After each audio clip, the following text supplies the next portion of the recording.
قدیم مصر میں خپر ایک 14 سالہ لڑکا جس کی دھوپ سے جھلسی جلد سیابال اور انف کا ہار تھا دریائے نیل کے کنارے رہتا تھا جہاں وہ دیوتاؤں کی سرگوشیاں سنتا تھا۔ ایک شاہی قاصد اسے فرعون توت عنخ آمون کے خوابوں کی تعبیر کے لیے میمفس طلب کرتا ہے جو ایک 16 سالہ شاہ تھا نیلے و سنہری تاج کے ساتھ۔ خپر محل میں پہنچتا ہے جہاں ازیر تیز نگاہوں والا بوڑھا جس کے کندھے پر چیتے کی کھال تھی اسے شک کی نگاہ سے دیکھتا ہے۔ خپر اعلان کرتا ہے کہ فرعون کا ٹوٹے پر والا شاہین کا خواب دربار میں غداری کی تنبیہ ہے اور پیش گوئی کرتا ہے کہ ایک کنول کا ستون اس رات پانی روئے گا۔ چاندنی میں پانی ٹپکتا ہے، پادری عزت سے جھکتے ہیں، توت عنخ آمون حیران ہوتا ہے جبکہ ای بے چین ہوتا ہے۔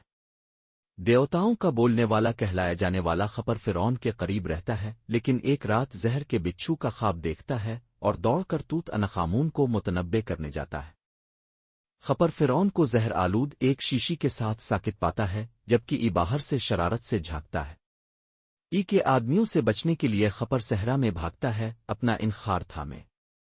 صدیوں بعد 1922 میں ایک ماہر آثار قدیمہ توت عنخ آمون کے مقبرے میں خپر کا نام کندہ ایک تختی پاتا ہے جو اس لڑکے کی عزت کرتی ہے جو فرعونوں سے باتیں کرتا تھا اور شاہ کی میراث کو بچایا۔